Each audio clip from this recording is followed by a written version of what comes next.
టూరిజానికి చాలా ప్రాధాన్యత ఉంది. నేనే ఆ రోజు గోదావరి పుష్కరాలు చేశాను. నా లెక్క ప్రకారం ఇప్పుడు 3వసారి పుష్కరాలు మళ్ళీ నేనే చేయబోతున్నాను. మొట్టమొదటిసారిగా సమైక్య ఆంధ్రప్రదేశ్ లో చేశాను, 2వసారి మళ్ళీ మన రాష్ట్రంలో చేశాను, ఇది 3వసారి మళ్ళీ పుష్కరాలు వస్తున్నాయి. మన సాంప్రదాయం, ప్రకృతిని మనం ఆరాధించడం మన సాంప్రదాయం, నదుల్ని పూజించడం మన యొక్క సంస్కారం.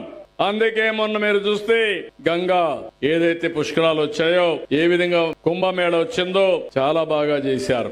అవన్నీ స్టడీ చేయమన్నాను, మంత్రులతో కమిటీ వేశాం. మీకు అందరికి ఒకటి హామీ ఇస్తున్నా, మళ్ళీ ఎప్పుడు కని విని ఎరుగని రీతిలో గోదావరి పుష్కరాల్ని బ్రహ్మాండంగా నిర్వహించే బాధ్యత ఈ ప్రభుత్వం తీసుకుంటాం. పనులు ప్రారంభమైనాయి.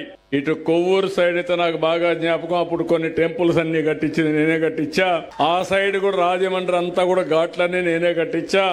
ఇప్పుడు రిపేర్ చేయడమే కాకుండా అదనపు బ్యూటిఫికేషన్ కూడా చేసి ఏం చేయాలనో అవన్నీ చేసే బాధ్యత తీసుకుంటామని చెప్పి కూడా నేను మీకు తెలియజేస్తున్నా. ఇంకో పక్కన టూరిజం లో మొన్నే కేంద్ర మంత్రి గారు పవన్ కళ్యాణ్ గారు ఇక్కడ బీజేపీ అధ్యక్షులు అందరూ కలిసి 95 కోట్ల రూపాయలు విలువ చేసే ప్రాజెక్టులకి శంకుస్థాపన చేశారు. తొందరలోనే ఒక మీటింగ్ పెట్టుకొని ఏమేం చేయగలుగుతామో చేసి, ఎందుకంటే దీనికంటే మించిన ప్రదేశం ఉండదు.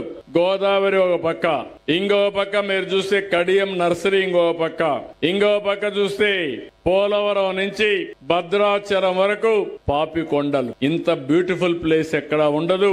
ఇవన్నీ కూడా అభివృద్ధి చేసి ప్రపంచ పర్యాటక కేంద్రంగా తయారు చేస్తామని చెప్పి కూడా మీకు తెలియజేస్తున్నా.